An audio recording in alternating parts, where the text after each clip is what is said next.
आज आपण आलोय संभाजीनगर पासून 18 किलोमीटर अंतरावर असलेला हा दौलताबाद किल्ला, ज्याचं मूळ नाव आहे देवगिरी किल्ला. आता ह्या किल्ल्याची स्थापना 12व्या शतकामध्ये यादव वंशाचे राजे भिल्लम पाचवे यांनी ह्या किल्ल्याची स्थापना केली होती. आणि हा किल्ला इतका उंच आहे की ह्या किल्ल्याची माहिती ह्या एका पार्टमध्ये कंप्लीट होण्यासारखी नाहीये. म्हणून आम्ही आमच्या चॅनलवर 2 पार्टमध्ये हा किल्ल्याची माहिती पोहोचवणार आहे. तर पहिला पार्ट न स्किप करता पूर्ण बघा आणि येणाऱ्या दुसऱ्या पार्टमध्ये आम्ही ह्या किल्ल्याबद्दल तुम्हाला माहिती पोहोचवू. हा देवगिरी किल्ल्याच्या आत जाण्याचा एक प्रवेश मार्ग आहे. आत गेल्यानंतर तुम्हाला डाव्या साईडला तिकीट काउंटर मिळेल. तिथे तुम्ही 25 रुपये तिकीट काढून आत जाऊ शकतात.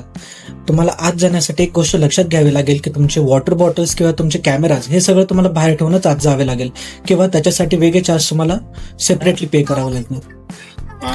ह्या किल्ल्याचं मुख्य वैशिष्ट्य म्हणजे किल्ल्याच्या मुख्य प्रवेशद्वाराजवळ एक लांब गडद व वळणदार बोगदा आहे, ज्याला आपण अंधेरी म्हणतो, जे शत्रूंना गोंधळात टाकण्यासाठी कामी येतात. शत्रू आल्या सैनिकांना पळून जाण्यासाठी किंवा शत्रूला चकमा देण्यासाठी हे बोगदे त्याकाळी तयार केले होते. तुम्ही अजून आतमध्ये गेल्यावर इथे तुम्हाला आधुनिक काळातले शस्त्र व त्याची माहिती इथे तुम्हाला मिळेल. इथे तुम्ही जर बघितलं तर खूप सारे हत्यार जे की शत्रूंसाठी वापरले जात होते, हे सगळे 800 वर्षांपूर्वीचे शस्त्र आणि त्याची माहिती हे तुम्हाला किल्ल्याच्या बाहेरच्या अंगणातच बघायला मिळेल. आणि मुख्य म्हणजे हा किल्ला एकाच डोंगरात कोरलेला आहे, जो त्रिकोणी आकाराचा आहे, ज्याला 3 थरांची तटबंदी आहे. 17व्या शतकात हा किल्ला मुघलांच्या ताब्यात गेला आणि त्यानंतर मराठा साम्राज्याचा एक भाग बनला. मराठा साम्राज्याच्या विस्तारानंतर पेशवे काळात काही काळासाठी हा किल्ला मराठ्यांच्या नियंत्रणाखाली आला. असे मानले जाते की शिवाजी महाराजांचे आजोबा किंवा मामा या किल्ल्याशी संबंधित होते. याच किल्ल्यावर त्यांचा मृत्यू झालेला. महाराजांचे वडील शहाजीराजे भोसले यांनी देखील निजामशाहीच्या काळात किल्ल्याचे संरक्षण करण्यासाठी मुघलांविरुद्ध लढा दिला होता. 18व्या शतकात विशेषतः 1760 मध्ये मराठा साम्राज्याने पेशव्यांच्या नेतृत्वाखाली हा किल्ला मुघलांकडून जिंकून घेतला होता. जरी हा ताबा राजकीय कारणांमुळे फार काळ टिकला नाही, तरी मराठा इतिहासात या विजयाला मोठे महत्त्व दिले जाते. छत्रपती शिवाजी महाराजांचे वडील शहाजीराजे भोसले यांनी निजामशाहीच्या काळात या किल्ल्याचे संरक्षण करण्यासाठी मोठी भूमिका बजावली होती. 1629 मध्ये शहाजीराजांचे सासरे लखुजीराव जाधव यांची याच किल्ल्याच्या दरबारात निजामशहाने हत्या केली होती. 1633 मध्ये जेव्हा मुघलांनी दौलताबाद जिंकले, त्यानंतर छत्रपती शिवाजी महाराजांचे वडील शहाजीराजे भोसले यांनी निजामशाही पुनर्जिवंत करण्याचा प्रयत्न केला. त्यांनी एका अल्पवयीन निजामाला गादीवर बसून याच परिसरातून मुघलांविरुद्ध प्रखर लढा दिला. या किल्ल्यावर संत एकनाथ महाराजांचे गुरु संत जनार्दन स्वामी हे किल्ल्याचे किल्लेदार होते. संत एकनाथांचे शिक्षण याच किल्ल्यावर झाले, जे मराठी संस्कृती आणि साहित्याच्या दृष्टीने अत्यंत महत्वाचे ठरले. जरी हा किल्ला मराठ्यांकडे कायमस्वरूपी नसला, तरी 18व्या शतकात मराठा साम्राज्याच्या विस्तारामुळे या भागावर मराठ्यांचे राजकीय वर्चस्व निर्माण झाले होते. आणि 1760 मध्ये सदाशिवराव भाऊ पेशवे यांच्या नेतृत्वाखाली मराठ्यांनी उदगीरच्या युद्धार हैदराबादच्या निजामाचा पराभव केला. या विजयानंतर झालेल्या तहानुसार दौलताबादचा किल्ला अधिकृतपणे मराठा साम्राज्यात परत आणण्यात आला. संत एकनाथांनी त्यांच्या जीवनातील मोठा काळ ह्याच किल्ल्यावर व्यतीत केला आणि आपले शिक्षण पूर्ण केले. आजही या किल्ल्यावर त्यांची समाधी आणि जनार्दन स्वामीचे वास्तव्य असलेली ही जागा आपल्याला पाहायला मिळते. या किल्ल्यामध्ये मुख्य प्रवेशद्वार व इतर प्रवेशद्वारामध्ये सुद्धा बोगदे तयार केले होते, ज्याला आपण अंधारी भुयार सुद्धा म्हणतो. हे अंधारी भुयार 600 फूट लागवडी व संपूर्ण गडद अंधारातील भुयारी वाट आपल्याला पाहायला मिळते. शत्रू भुयारात शिरल्यानंतर त्यांच्यावर वरच्या छिद्रातून उकळते तेल किंवा गरम पाणी ओतले जात. भुयारातील हवा खेळती राहण्याचे छिद्र बंद करून तिथे ओले गवत जाळले जात होते, ज्यामुळे शत्रू गुदमरून तिथेच मरत होते. काही ऐतिहासिक संदर्भानुसार छत्रपती शिवाजी महाराजांचे मामा किंवा आजोबा याच किल्ल्याच्या संघर्षात धारातीर्थी पडले.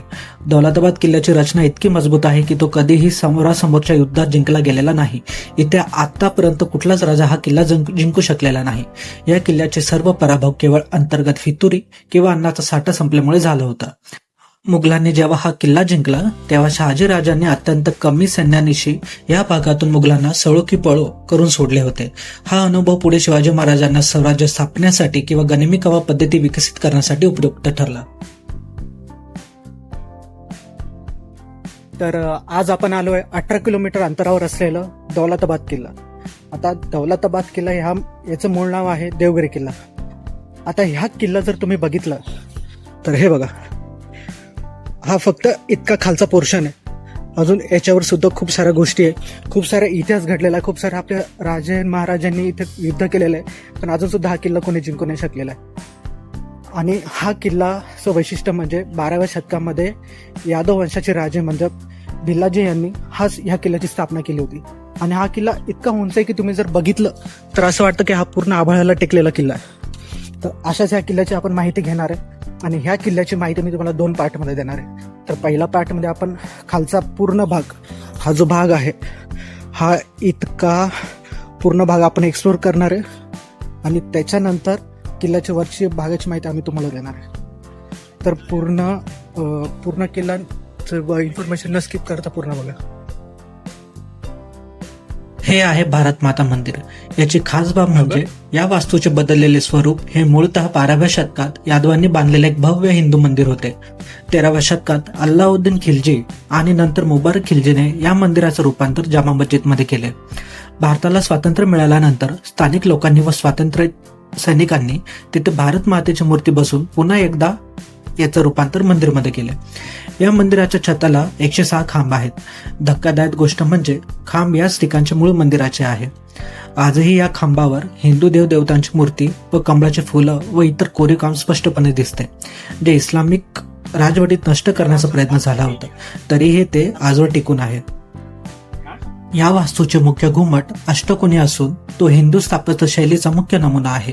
मशिदीच्या काळात तिथे मिहराब म्हणजेच नमाज पढण्याची दिशा दर्शवणारी ही जागा होती, जी आजही भारत मातेच्या मूर्तीच्या मागे आपल्याला पाहायला मिळते. एकाच वास्तूत 2 धर्मांच्या खुणा असणे हे पर्यटकांना चकित करणारी मुख्य गोष्ट आहे. म्हणून आजवर सुद्धा या देवगिरी किल्ला बघण्यासाठी आंतरराष्ट्रीय देशातून सुद्धा लोक हे मंदिर बघण्यासाठी येतात आणि इथली माहिती जास्तीत जास्त प्रकारे मिळवतात. 1947 मध्ये भारत स्वतंत्र झाला, पण हैदराबाद संस्थान ज्यामध्ये दौलताबाद होते ते स्वतंत्र झाले नव्हते. म्हणून 1948 मध्ये हैदराबाद मुक्ती संग्रामात तेथील तरुणांनी शौर्य गाजवून ह्या वास्तूत भारत माता की जय अशी घोषणा देत तिरंगा फडकवला, म्हणून याचं नाव भारत माता असे पडले. तर तुम्ही संभाजीनगरला आला तर देवगिरी किल्ल्याला नक्कीच भेट द्या. आता ह्यासोबतच आपण हा पहिला पाठ इथंच संपवतोय. देवगिरी किल्ल्याचं जितकं खालच्या भागाची इन्फॉर्मेशन आम्हाला तुमच्यापर्यंत पोहोचवता आली तितकी आम्ही पोहोचवली आहे. आता आपण जो वरचा भाग आहे, हे बघा, हा जो वरचा भाग आहे तिथे आपण आता पुढच्या हप्त्यामध्ये जाणार आहे. तिथला सेकंड पार्ट बनवू, तिथली सुद्धा माहिती आम्ही तुमच्यापर्यंत पोहोचू. हा व्हिडिओ तुम्हाला आवडला असेल तर आमच्या चॅनलला लवकर सबस्क्राईब करून घ्या, जेणेकरून पुढचे व्हिडिओ तुमच्यापर्यंत पोहोचत राहील. थँक्यू.